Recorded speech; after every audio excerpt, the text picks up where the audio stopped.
Hello বন্ধুরা, আজকে আমি ইলিশ ভাপা তৈরি করেছি। তোমাদের জন্য রেসিপিটি শেয়ার করতে চলে এলাম। আমি দেখো কয়েক টুকরো ইলিশ মাছ নিয়েছি। আমি লবণ, হলুদ আর কাঁচা সরষের তেল মাখিয়ে এই ইলিশ মাছটিকে 15 মিনিটের জন্য রেস্টে রেখে দিলাম। অন্যদিকে কড়াতে খানিকটা তেল বসিয়ে দিয়েছি। তেলটা গরম হোক, আমি একটা মশলার পেস্ট রেডি করে নেব।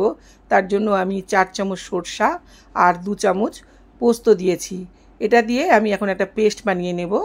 তা পেস্টটা যখন বানাবে তখন তোমরা এই সরষা, পোস্ত আর লঙ্কা দিয়ে এটাকে শুকনো অবস্থাতে তোমরা একবার ঘুরিয়ে নাও। ঘুরিয়ে নেওয়ার পর তোমরা আস্তে আস্তে অল্প করে জল যোগ করবে। অনেকেই বলো তোমরা যে সরষা নাকি মিক্সিতে গুঁড়ো করলে পরে পেস্ট হয় না, কিন্তু আমি বরাবর কিন্তু মিক্সিতেই পেস্ট করি, আর আমার পেস্টও কিন্তু খুব সুন্দর হয়। তা তোমরা প্রথমেই জল দেবে না, জল দিলে কিন্তু পেস্টটা ভালো মতন তৈরি হবে না। এই দেখো আমি মিক্সিতে খুব বেশিক্ষণ না, 2-3 মিনিট আগে ঘুরিয়ে নিয়েছি।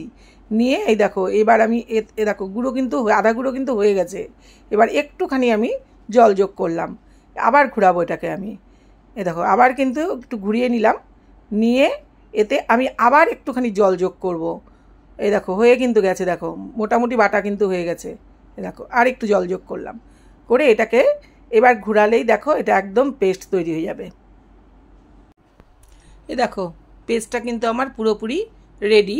তাও এটাকে আর একটু ভালো করে পেস্ট করার জন্য আমি আবার একটুখানি জল যোগ করছি।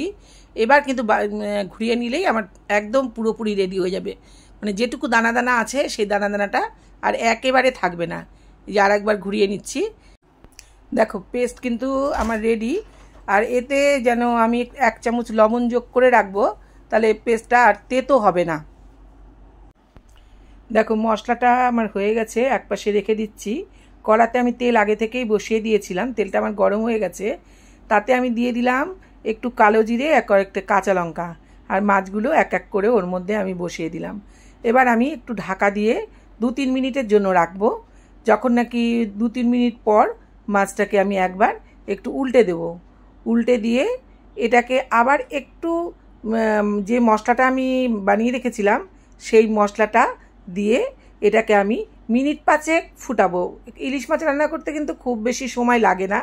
আর এর মধ্যে যোগ করলাম এই সময় আরও খানিকটা কেটে রাখা কাঁচা লঙ্কা আর একটু কাঁচা লঙ্কা বাটা। এইভাবে 5 মিনিট হবার পর দেখব আমার ইলিশ মাছের ভাপা রেডি। এ দেখো হয়ে গেছে কিন্তু। আমি এবার এগুলোকে একটা পাত্রে তুলে নেব। এই তুলে নেওয়ার পর দেখো তেলটা দেখো ওপরে ভেসে উঠেছে। তবে তো এই ইলিশ মাছের ভাপা কিন্তু বিভিন্ন রকমভাবে আমি করে থাকি, তবে আমি দেখি এইভাবে করলেই ভালো লাগে। তোমরা কে কোথা থেকে দেখছো আমাকে জানিও।